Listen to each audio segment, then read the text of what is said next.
Stand by, arming now. I say we take off and nuke the entire site from orbit. One.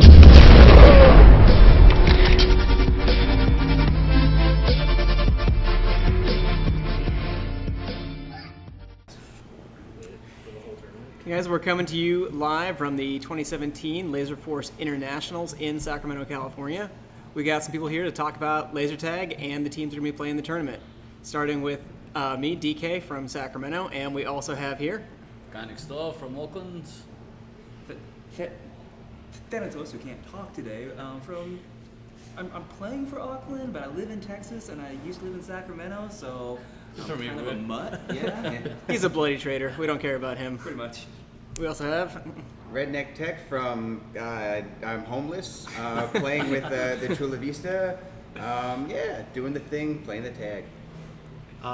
We have Scythe as well from Laserforce Detroit, my many fans out there. And Death to All, also from Detroit as well. Oh, and Wolfman, also from Detroit. got a full contingent of Detroit players here. Yeah, apparently Detroit is way over-represented here right now, so fuck you guys.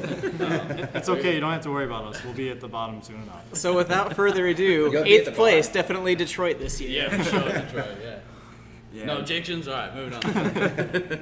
No, I think right now, eighth place, based on what we've seen or haven't seen, I think right now I've got to slot Loveland down in that 8th place spot, partially because they're going to have the least amount of time in the maze, and also Chula's playing better than I expected them to. Yeah, Chula definitely beasted last night. I know one of their new players, Ekadama, we didn't know how he would do, but it looked to be pretty solid at Commander last night, so that's going to make a difference for them. Depending on what their lineup is, I think they could definitely reach Little Snowflake's stated goal of not coming in last. Hell yeah. Now, there's definitely, I think in the original talk that never got broadcasted, so nobody really knows what I'm talking about. DK. It was great though. It was great. DK, guy next door, and I had basically put 7th, 8th as a fight between Chula and Loveland, and that 3 to 6 was this kind of amorphous mass of anything could go away, anything could go certain ways, and 1 and 2 was going to be, this other little gap, between there. But we may have a 3 to 7 shit fight basically. I'm not unconvinced about Chula anymore. I mean, they definitely showed me a hell of a lot more than I was expecting last night. I wouldn't count Loveland out.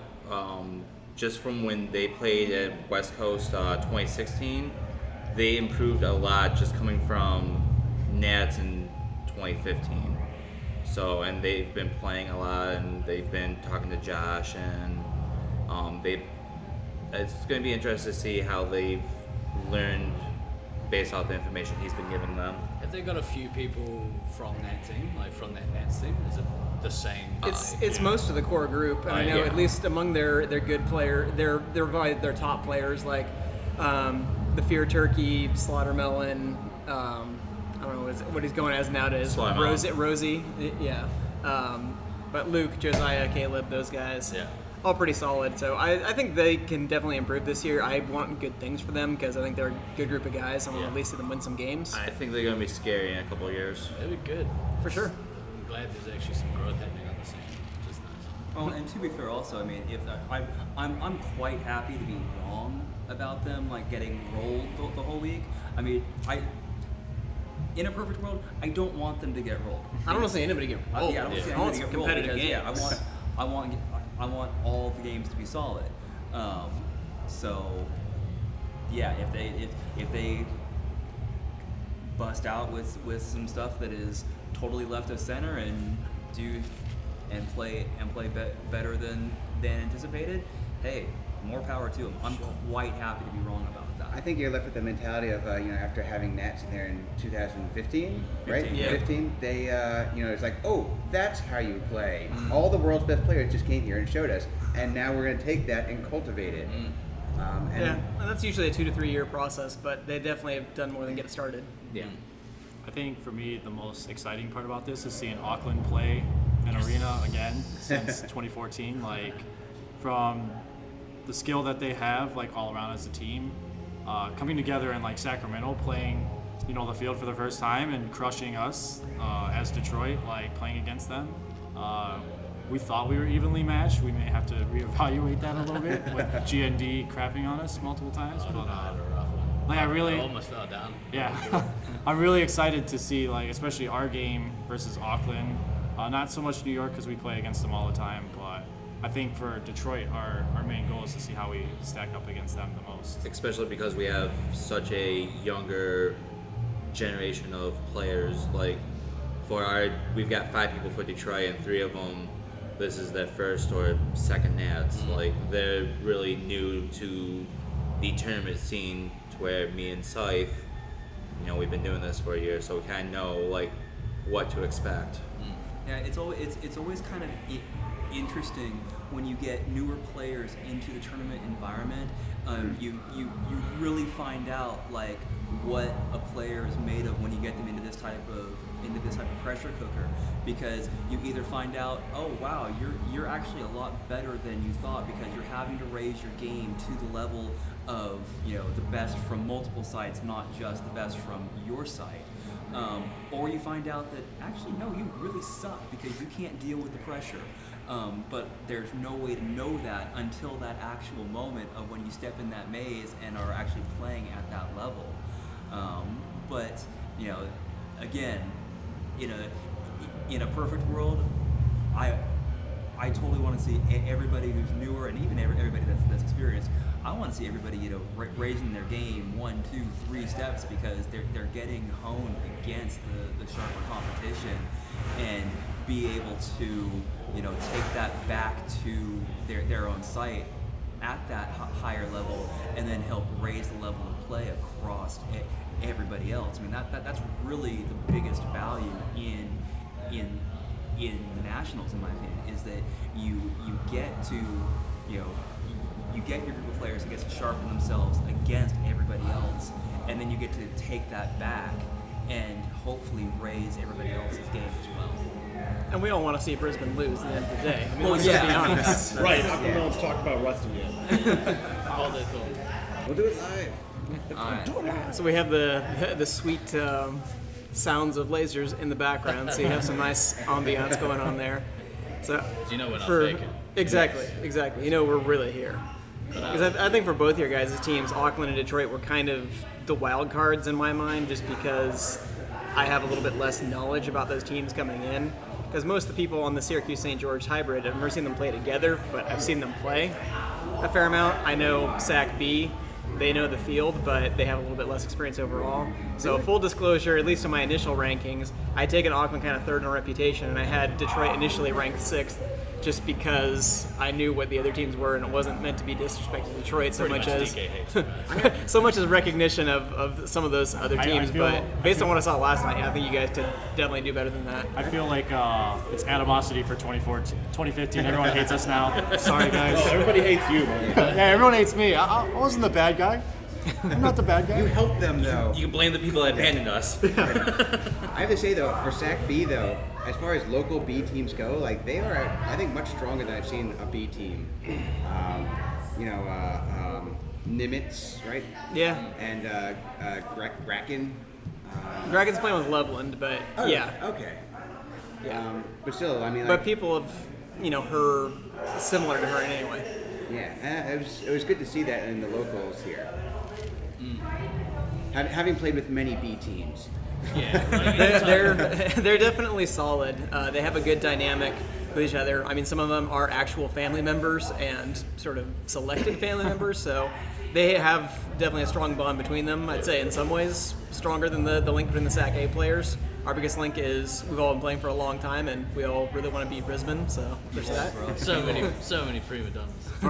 For a few dollars, you could sub me in on your team. You have to run a call. That's what I was buying with my HBO Go password. Yep. If you guys run a call, I'm in, guys. I'm all in. Is that all it takes? Jeez. Yes, that's all it takes. Oh, and your team to abandon you. Micro. Yeah, we're looking Ghost. We'll take So a team picture probably- without you. It'll be cool. Probably in that 3 to 6 range. Somehow, in some way, we'll see how the week shakes out. We're going to have the kind of group of Auckland, Syracuse/St. George, Detroit, and Sac B. I think that'll be a close competition between those teams. For me, I really like the dynamic of the 4 teams mentioned because I've played Auckland before, I've played New York, I've played St. George, I've played Sac B. Part of Auckland. Yeah, part of Auckland. By part of Auckland, I mean you played Guy Next Door and you played me. Well, we played. Just the best part of Auckland, let's be fair. Yep. But to me, like the dynamic that drives me to put Auckland ahead of the 4 is just based on how they played. Yesterday, how I've seen Guy Next Door, mess stuff up in previous tournaments where he just waltzes right in, takes your resupply out, takes your 3 hits out, and just says, "Ha, guys." Yeah, peace. But there's always the dynamic whenever you have a hybrid team, which is why I'm slighting New York and St. George shortly lower, is the growing pains. I think that while Sac B doesn't have a super strong all-star player, Nimitz himself, if he's on top of his game, I think that they will slide in slightly second, just behind Auckland. I think I'm putting Detroit and New York head to head, not one in front of the other, just because of the dynamic of you have to adapt to each other. You have to learn how to communicate different. It's not like playing with a full team. It's 3-3, which that wrecks teams. If you can't get the dynamic down, you can't get the communication, you start falling apart. You spend hours talking about outside a game how we can overcome this team. You walk in 5 minutes later, you guys forget everything. Yeah. Especially if you have hotheads trying to get angry over not communicating well. Beans. Not to mention the blaming. Oh well, we were fine. It was you guys. Yeah. Oh no, we were fine. It was you guys. This so. is how we do it.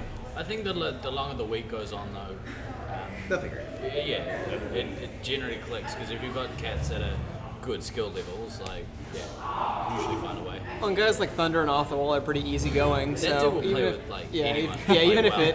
even if it gets a little dicey for them, I think they can make the adjustment. For sure. Oh man, he schooled me yesterday in the practice. Sucks. I don't want to talk about the practices. Yeah.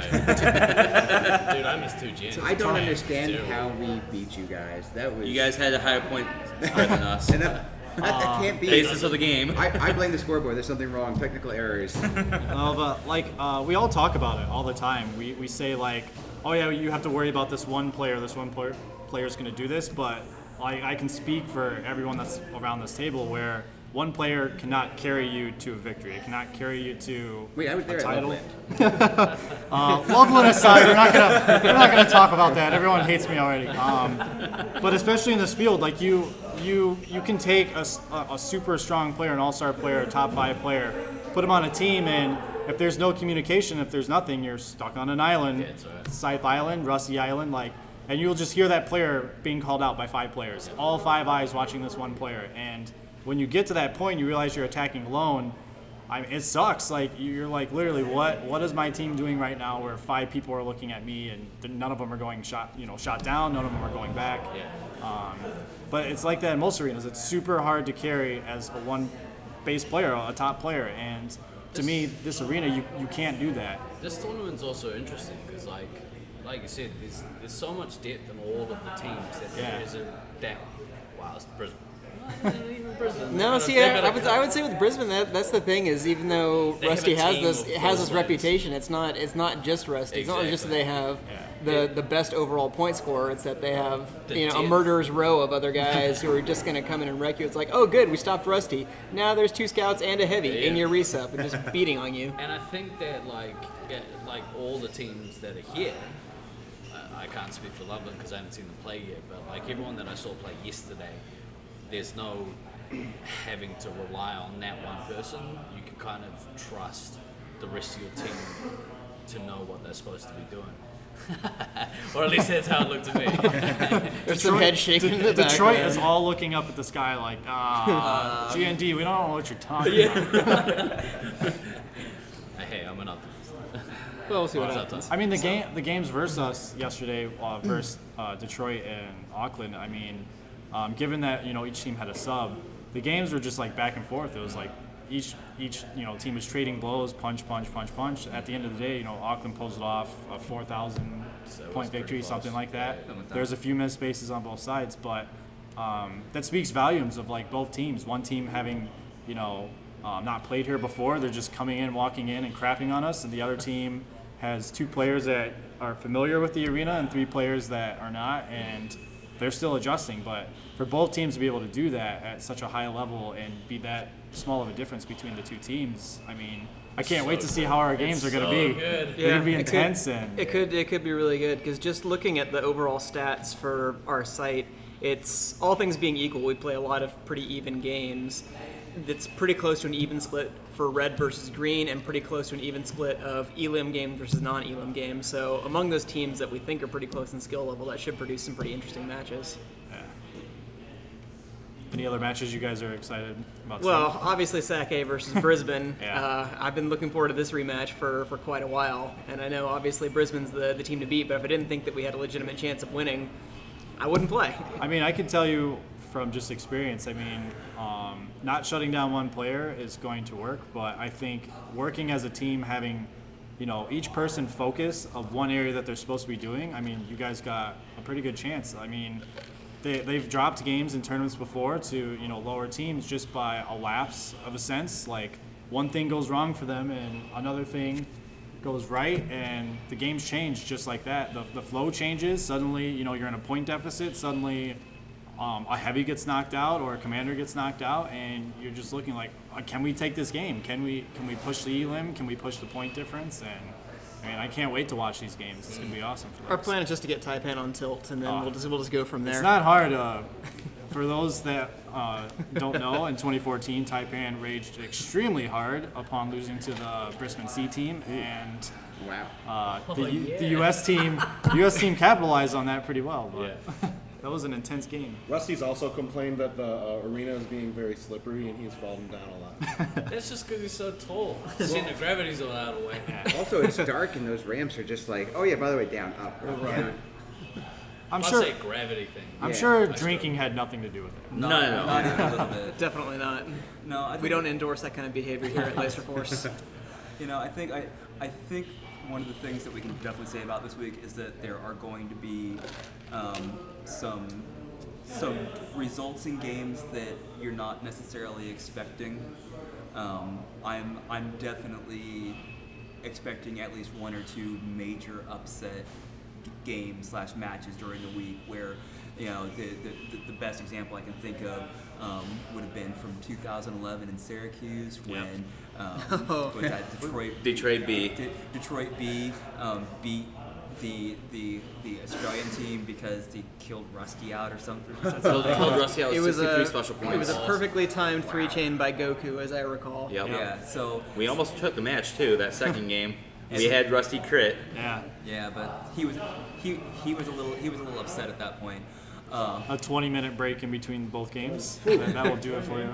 There was a string of recriminations. So I'm fully expecting that there's going to be at least one, if not multiple games like that this week, where something, a team that you're not expecting to win is going to do something spectacularly well timed, and everybody in the lobby is going to go, whoa, and the refs are going to go, did that really just happen? And, oh crap, now they're going to ask for a replay. We got to make sure we get this right, guys. Yeah. Hey man, at least it's not a negative 30,000 point deficit. Hashtag never forget. Yeah. How is that even possible? Oh. Don't ask questions. Long story. That's a topic for another podcast, ladies and gentlemen. The podcast will be We love strictly you, titled Ghost. minus 24K Ghost. But you can also just say, like, how many points does it take for them to lose the game? And then We still won the game with the penalties. We had to be the game conducts gave us an auto loss because of obviously the excessiveness of the rule infractions. So But let's just move past that. Go to your that comment. was Yeah. Looking at the top, just assuming, I mean, the home site A team is expected to be in the top 2. If not, then we really crap the bed and we should be embarrassed. So we'll see what happens. But is there anybody else who's willing to put their money where their mouth is and bet against Brisbane here? I mean, they're clearly tournament favorites. Those guys have been doing their thing for so long. Yeah, fair. I don't blame you guys. I think to me, like, Unless they have a total meltdown, which almost never happens. Yeah. Like, This monotone dude who sounds like me is Virus, also from Auckland. He's a commander. Good guy. I think that they're too well practiced. So. that, and to me, this is the strongest Brisbane team that has been sent over, like, by far. They have, by their rankings, they have 3 different people in the ranked at 10 or higher, with that being Rusty, Taipan, and Traj. Fredo at his prime was a 10. I mean, they can swap out players left and right. We still don't know who's going to be the 2-3 hits. We really don't. And we suspect it, but against our game last night with Brisbane and Detroit, they flipped the script on us, and Tragedy was heavy and caught a few of us off guard with that, as Taipan was playing heavy the first few games they played. So I think they've got the ability to be able to just change and not miss a step, like, so they can actually.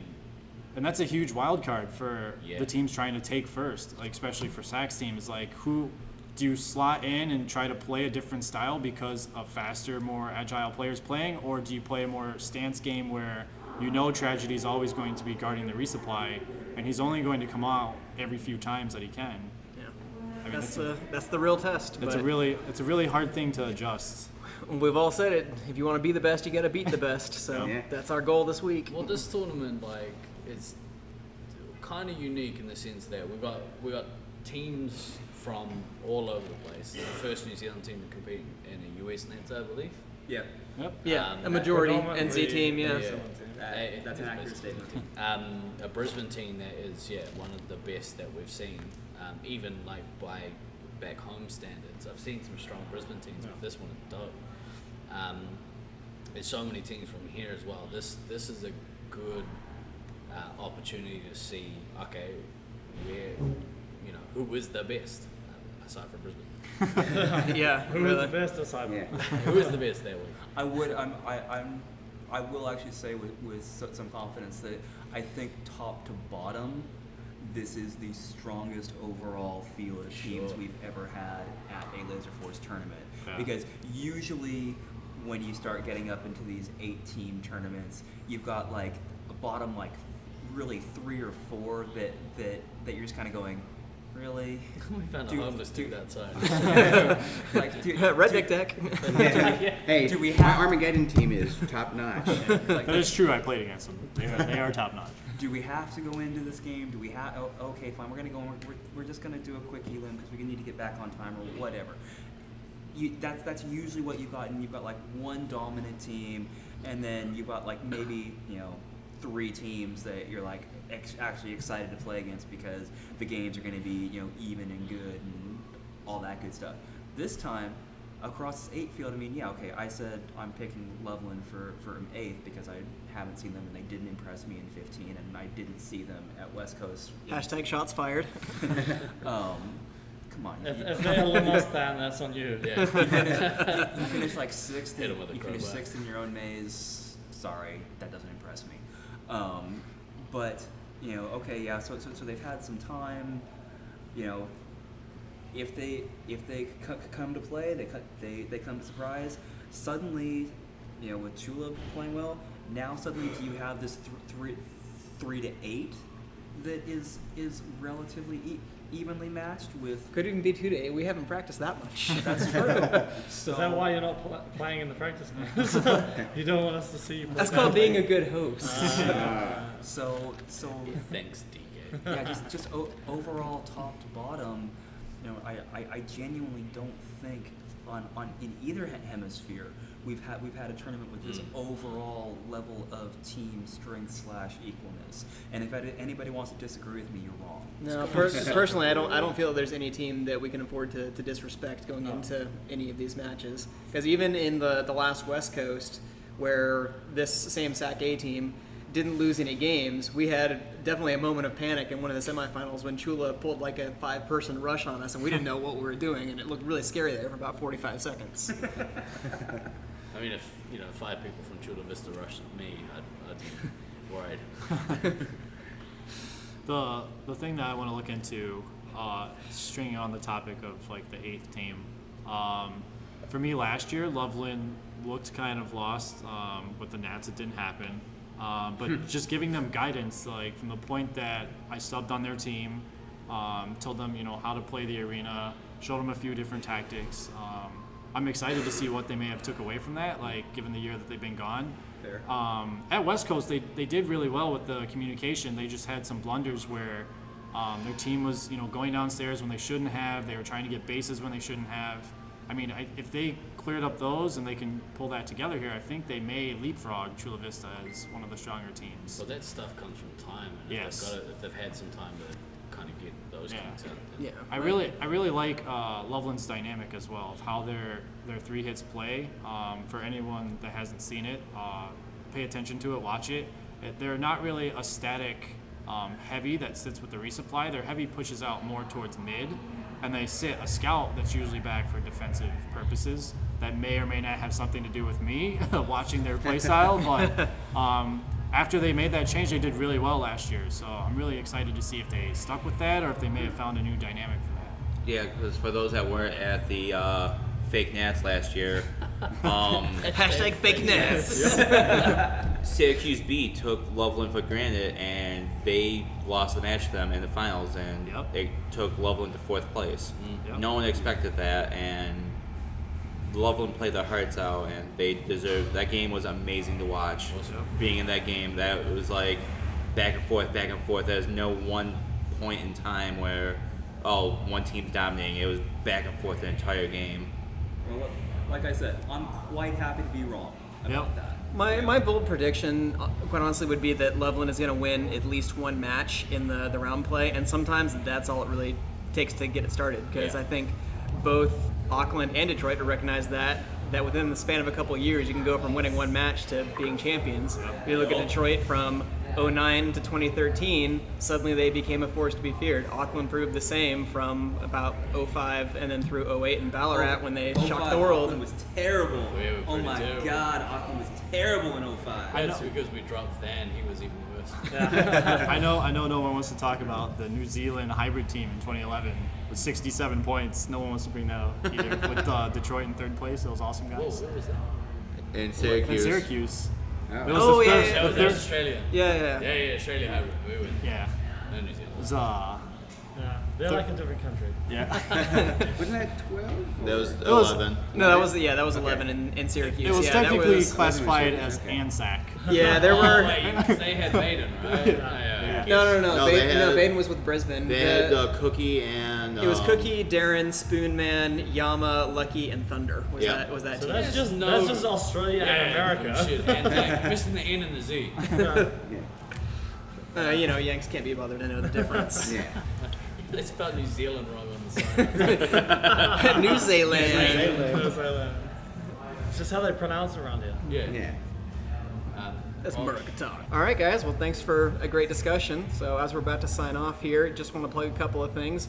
So there's going to be lots of media stuff we're doing this week. You can watch any of the live stream that we have going on twitch.tv/LF tournaments. And if you go to lfstats.com, you can keep up with the stats as they're uploaded in real time to track who's at the top of the leaderboard. So thanks for a great discussion, guys. Yeah, all good. We'll try and do another one or another two during the week and keep everyone. That'd be posted. cool doing like a mid. Yeah, we can do midway updates point. of how bad the teams are. Like, Oh shit, stuff went wrong. After round one, maybe. Yeah, cool. We'll get the hot take check. Be Wednesday. We haven't started the first game. We're still discussing rules. All right. Well, good luck to everybody. Good luck, guys. We'll see you Good at luck. the tournament. Peace. Yep. Adios.